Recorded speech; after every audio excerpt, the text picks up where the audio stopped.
Ladies and gentlemen, I present to you a question. Have you who live in Lebanon or have relatives who live in Lebanon stopped and thought about the future of this country and your futures in relation to it? Building a family, finding a job, providing for said family, and creating a future where your family and future generations can thrive and prosper. These necessities have become luxuries in the current Lebanon, and said luxuries can only be acquired through how well you know those in power. For the majority of us, the luxuries of nepotism are beyond us, and that makes us prime victims for corruption, a cancer that has taken root in Lebanon as early as the first years of independence. But I am here to tell you that no, we do not have to suffer under the heel of corruption. That we as individuals and communities can fight to can fight corruption and even eradicate it from our country. My name is Ali Hassan Janban, and I have studied multiple articles, including documents given by the World Bank and the Lebanese banks, in addition to other articles, in order to shed light on corruption, its severe consequences, its varied causes and reasons, and finally, how we can fight it. And at the end of my speech, I hope that you can be moved into taking action against corruption in our country. My speech has been cut up into three main points. The first will be discussing the effects of corruption on individuals, economy, and development in our country. The second discusses the causes of corruption in Lebanon. And finally, the third discusses how we as individuals can combat corruption. Starting with the first point. Corruption affects individuals and communities alike. And the greatest example for this effect can be seen in exploitation of communities. A great example of exploitation can be seen through those in power taking advantage of their authorities by living extravagant lives, while things such as roads in rural areas and other services such as trash care or trash removal are neglected for even as long as 20 years. But that isn't the only form of corruption that affects the individual. Other forms taken are the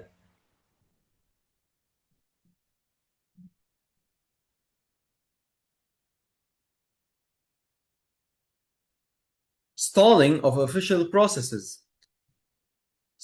These things include receiving the driver's license or the Lebanese passport or even the identification card of Lebanese. These processes are dragged out for months, if not years, and individuals are encouraged to pay bribes in order to speed up this process. However, these forms of corruptions are not the only ones, as corruption also impacts the country as a whole and its development, and that is through the cancellation or postponement of developmental projects. Examples of these projects include the Bisri Dam project, which was supposed to provide water for the entire area surrounding Bisri and even generate power. This project was funded by around $600 million from both the World Bank and other foreign programs, in addition to $17 million from the Lebanese government itself. However, due to pressure from political parties, the project was postponed until further notice. Another example is the Beirut-Syria highway, which was supposed to link Beirut and Syria and create a huge trade route. However, this project has been stalled for even 20 years under the guise of checking for dangers of the environment or from collapse, which does not take 20 years. And now that we've discussed the impacts of corruption, we can move on to the various causes and roots of corruption. And they can be divided into three parts. First is political divisions. There is also outside interference and the benefit that nepotism presents for the valuable people.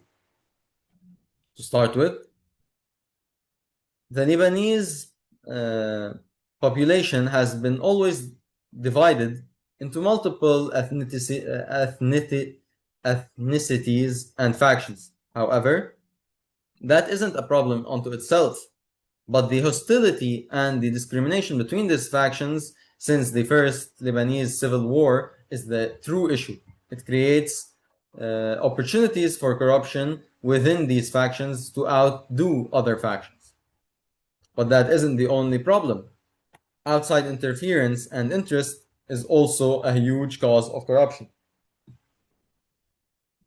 Countries such as USA and Israel benefit from a weakened country, which is why they push for policies and movements that weaken our country. The greatest method for that is pushing for corruption in Lebanon. Finally, through my study of multiple other countries who have faced corruption, such as Singapore, who has gotten rid of corruption, or mostly gotten rid of corruption in the 1960s, after they were given semi-independence from the British colonization. I have prepared a 3-step plan for us to combat corruption and even eradicate it. And it all starts from us as individuals. Striving for success is a natural prospect that all of us dream of. However, in order for us to fight corruption, dreams must become a reality. Corruption is a form of power, and unfortunately, the only way for us to combat corruption is to have power of our own, and that can be manifested through financial stability and financial success of individuals. But individuals alone cannot fight corruption, as they need the support of communities, both of high positions and the working class, which is why creating connections is the second step, and an essential one if we want to fight corruption in Lebanon. Creating connections does not need to be on direct contact. It can be through investing in small-time industries that support the working class and the above-average class.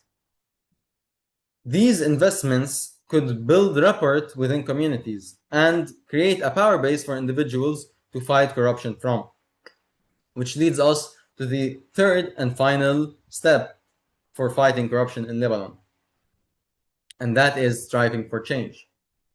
After gaining enough power to fight corruption and creating the power base and support of communities to fight corruption, all of that does not matter if we as individuals do not strive for change in our country.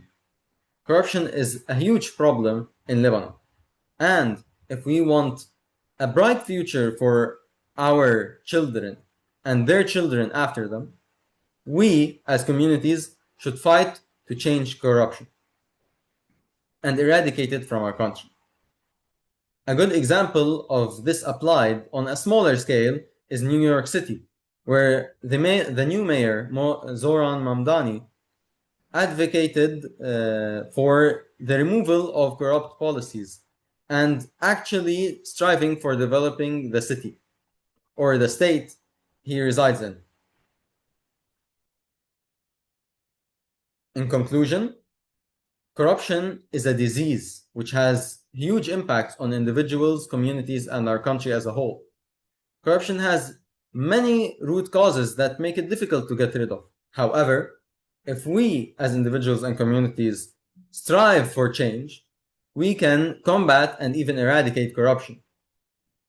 And in my speech, I hope that light has been shed on corruption in Lebanon, and that new hope has been created for anyone who sees this speech to realize that corruption is not a state which Lebanon has to stay in.